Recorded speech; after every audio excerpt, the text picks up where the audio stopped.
Hey guys, how's it going? Kevin Cleary here with a knife video for you. Today we are looking at the Vero Engineering XL Synaps, and I have to say, I'm super biased about this knife. It's beautiful, it's big, it's useful, it's comfortable. This is a knife that really, really connects with me. So, it's going to be hard for me to say anything overly negative, and there really is not that much negative to say. There are a couple, perhaps, features that I would, or I mean, a couple of finishes that I would perhaps change a little bit, and there's one little hotspot ish that really isn't a problem to me, but I could see being a problem to some people. Otherwise, this is a great knife. And so if you're just here for like 2 seconds to go, hey, should I buy this or is it a piece of crap? No, it's great. It's really, really good. If you like the design, I think, yeah, you're going to be really, really impressed with this. Now, I did want to cover a little bit of history and background here.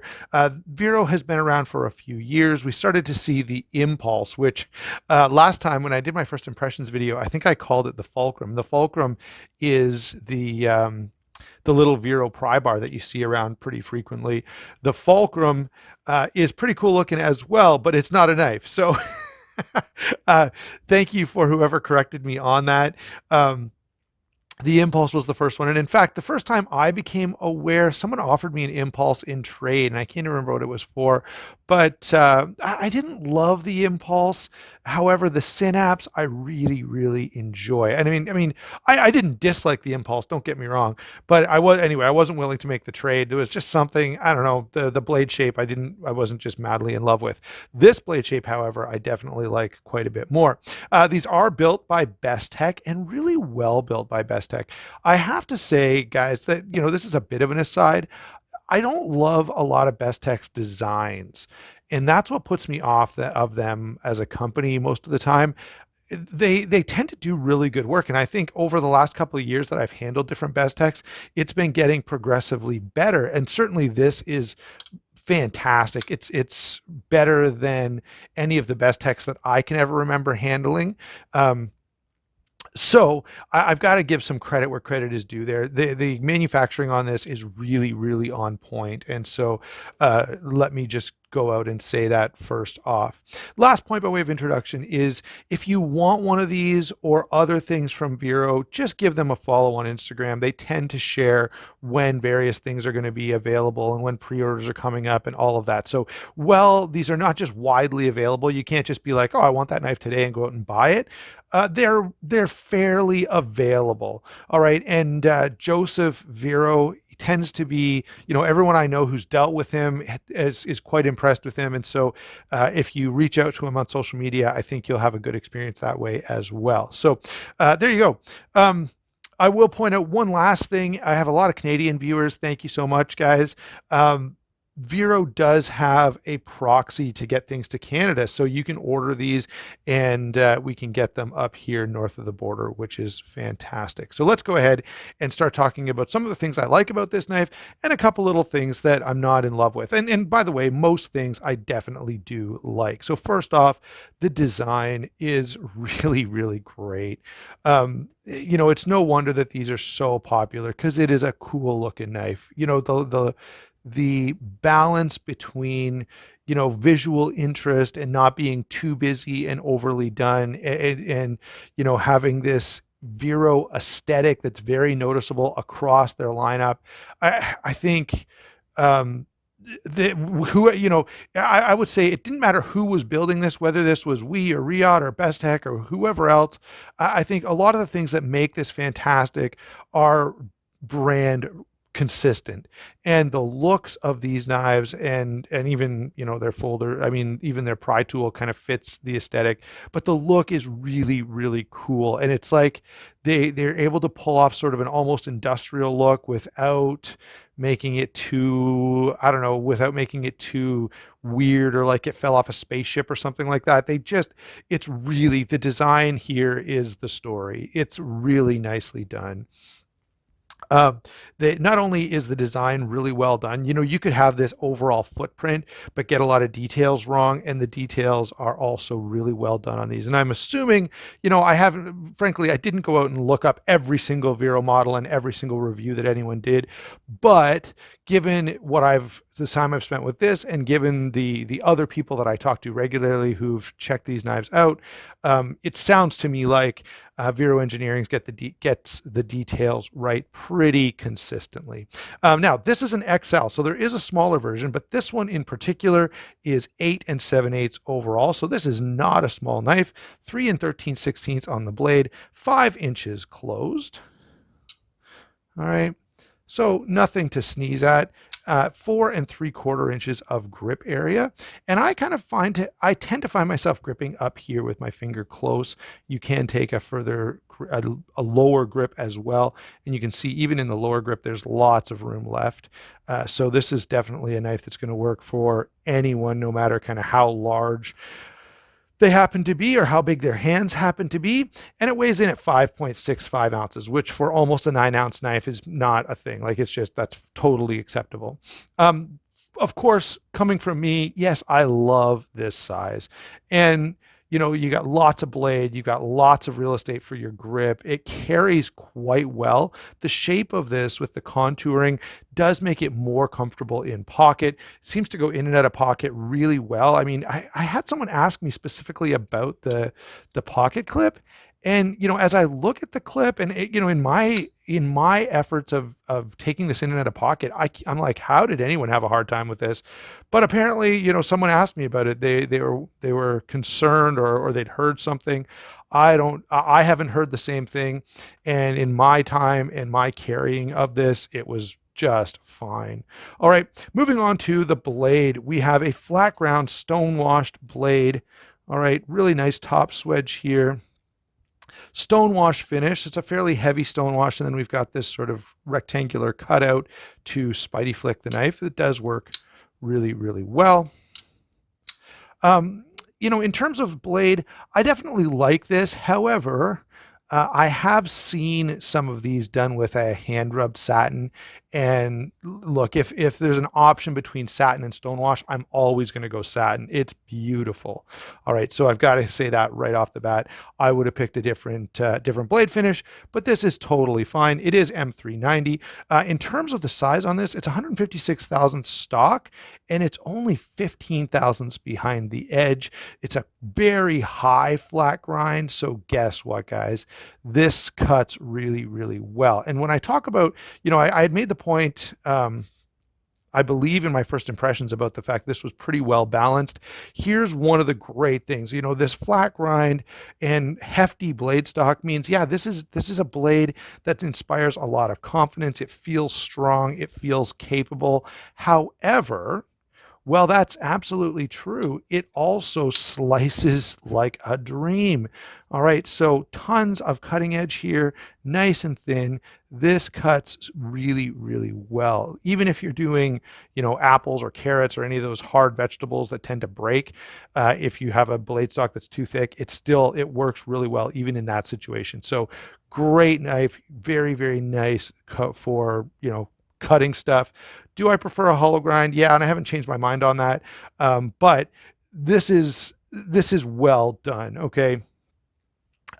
So that's my take on the blade. Yeah, very impressive blade, great steel, great geometry, nothing really to complain about there whatsoever. As I say, I would prefer a different finish, but that finish is available. It just happens to be that this particular one doesn't have it, and that's not a complaint. That's just my own subjective preference there. Moving over to the action, the lock and deployment. This is nicely done. So let's check out some of the details first before I just start madly flipping the knife. Notice the nice cutout here so that you can easily get a hold of that liner. The other thing that I have to say is the tension on the lock bar is very nice. It feels the very best liners. The very, very best liner locks feel like you're pushing a button, and that's how this one feels. Really, really good. The flipper tab, these hip flipper tabs are frankly hard to get right. I've seen a few knives, and in fact, I think I have one here. Hold on. Did I leave it somewhere? Oh, yeah.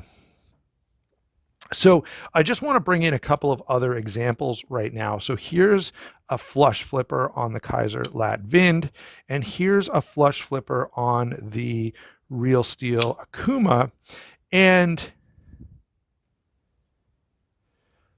the Vero is about the best feeling out of all of these. The Lat Vind is just a little sharp. Now it's not so sharp that it's a problem. All right. I wouldn't complain about that, and I won't when I review it. But the out of all of these options, the Vero does feel really, really nice. So I've got to give, again, some credit where credit is due. And I want you to notice the substantial cutout. And that's one of the things that makes this work so well. So as my finger comes down, I've sort of got the space to continue pushing on that flipper tab. Really nicely done. Finally, the geometry of flipper tabs. This is something that doesn't get enough discussion. And sometimes there are flipper tabs that kind of fail because the geometry is not fantastic.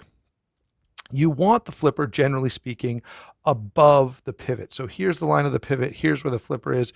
This is going to work pretty well. It's hard to get wrong.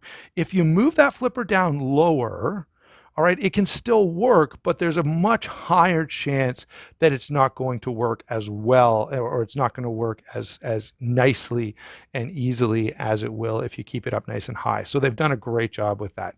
Finally, right, we've covered all of that, and we're just finally touching on the feel itself. And this is where I have to give Best Tech some credit. They've done a nice job here. And I've had a few Best Techs, and they're always decent. Like I've never had a Best Tech where I was like, oh, the action sucks on this, but there seems to be an improvement here. This is really nicely done. There are bearing races in here. So, I mean, that's something that's pretty common at this point. We had a few, when the early bearing flippers started to come out, there were a few that didn't bother putting bearing races in, and it did become a problem. They said, oh, the titanium will work hard and this, that, and the other, but it is, you need those races in there, and this does have it, and it improves the feel as well as the longevity of the knife. So, what do I think of the action? Yeah, I love it. This is a super fidget-friendly knife. The only complaint I would have is I wish that they'd carried this cutout over to this side of the blade so that I could kind of thumb roll the knife open if I wanted to. I get what they're trying to do here with just the Spidey flick or the Spidey flick or the flipper tab, but if I move it this way, you can see that now, with my left hand, I'd have the option to just open it that way. It's not the end of the world, and it certainly doesn't need to have that, but I do know the newest model, which I'm probably going to get wrong again. I think it's the Axiom is their newest model, or maybe even that's the one coming out. Anyway, whatever. They do have a knife that's they do have a different model of this that has the cutout on both sides, and I would have liked to see that here. But that's not really a huge complaint. All right, moving on now to the handle. This handle is really nice, great stonewash on the titanium bolster. This is end grain red carbon fiber. You can see the red, especially if you turn it the other way. Now, I can take or leave end grain carbon fiber. It looks kind of cool, and it's a neat feature to offer. So it's nice that it has that. But that's one cool thing that I have to say while we're kind of on this point is when Vero does a really nice job of offering some cool sort of upgrades or options. I think most of the time these are micarta, which I love. I would have gone with micarta. I'm a huge micarta guy, but this looks really cool, really different. And it's nice to have, when you're going to buy something like this, it's nice to have one maybe that every single other person doesn't have the exact same thing as you. The flipper, I mean, wow. The pocket clip is milled titanium. You can see they've done like a relief cut there to make it just a little more, easily put in and out of pocket. Fairly deep carry there, just a little bit sticking out. And I think this is great. I'm definitely not one of those guys who thinks every knife needs to be deep carry. Moving over here, you can see the backspacer is nicely done. I have to say, I love the fact that they just didn't bother with a lanyard hole. Yeah, frankly, guys, I don't see a lot of lanyards out there. I don't think there's maybe 5 guys or something in the knife community that feel like they want to put a lanyard on everything, but a knife of this size really doesn't need it. And so I'm kind of happy to see no lanyard hole on this knife. I wish that was a more commonly seen feature in knives that are out there. Definitely a win. The fit and finish on this is also very good. Like as I run my finger over the transition here and even over the back of the knife where everything comes together, it's really nicely done. That does bring us to the one hot spot. There's a bit of a rough edge on all the sides of this. It seems to have maybe been cleaned up a little, but especially the carbon fiber is still quite sharp.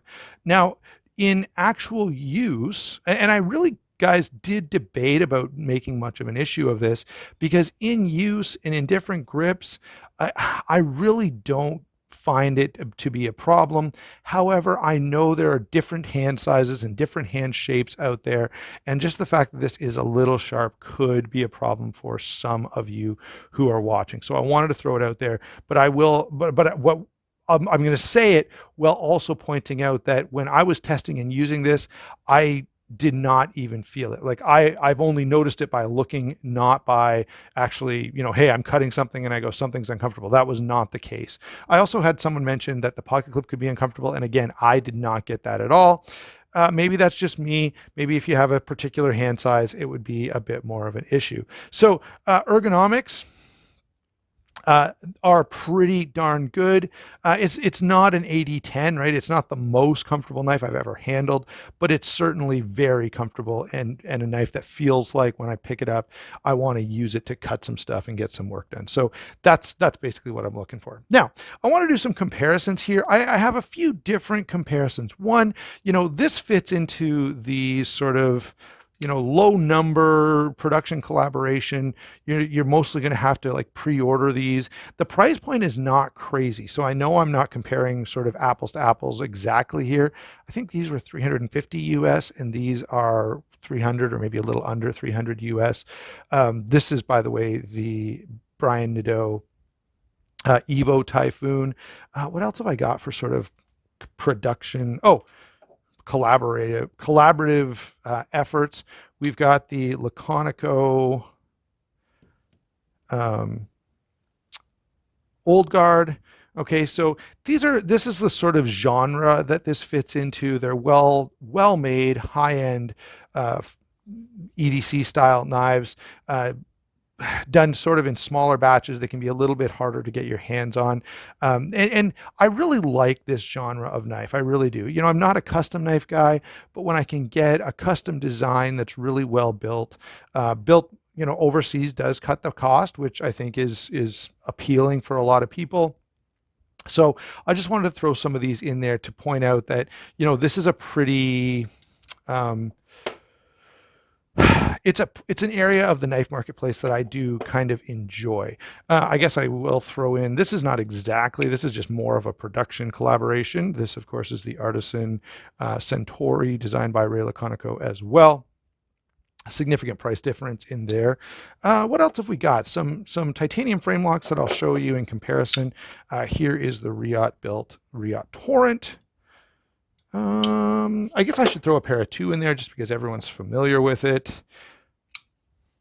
Then when we're talking about titanium frame locks, you sort of have to at least bring up the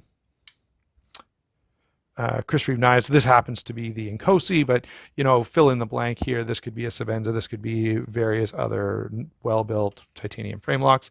The last thing I want to bring in, a couple others that I want to bring in actually. I've got the Spyderco Amalgam, which is large and comfortable, and a flipper, which I think kind of connects there. That might be an option for you if you're interested in this. But a knife that I don't think gets nearly enough love, the Steel Will Apostate. Some similar features here: titanium and G10, S35 VN. So that's a little bit of a downgrade. But again, this might be a nice budget-ish option, and it is just a little tougher. All right, so I guess that's not quite fair. The blade grind is very robust on the Apostate, but that'd be about the only area. So what do I think of this knife overall? Look, guys, this is a really, really nice knife. The design is really what stands out. It's a perfectly designed knife. It's just highly attractive. Really cool, a little bit like it's different enough to really make it stand out, but it's not so different that it becomes less useful. The balance here is really well done. The details are really well done. It's no wonder that these are so popular and so highly in demand. It just makes a lot of sense. Vero has done a great job here. And as you look through their lineup, it's really a cool aesthetic and the details are done right. The one little hiccup here with the way the bolster lock interface is there, that to me is not anything of concern. And so you've got a beautiful high-end piece here that is still very, very useful, right? And what I love about this is you can carry something cool and different and unique, but it doesn't cost so much that you're afraid to use it, right? This can absolutely be your EDC that you carry day in and day out and use for everything that you carry, that you use any knife for. So there you go, guys. That's my overall take on the XL Synaps from Vero Engineering. Yeah, I think it's a huge win and it's totally worth following them to get in on, whatever product they've got coming out next, because they're doing some really, really cool stuff. Thanks again for Bradley for letting me borrow this, and Vero, keep up the good work. You guys, thanks for watching. Don't forget to check those channel sponsors, and we'll talk to you soon.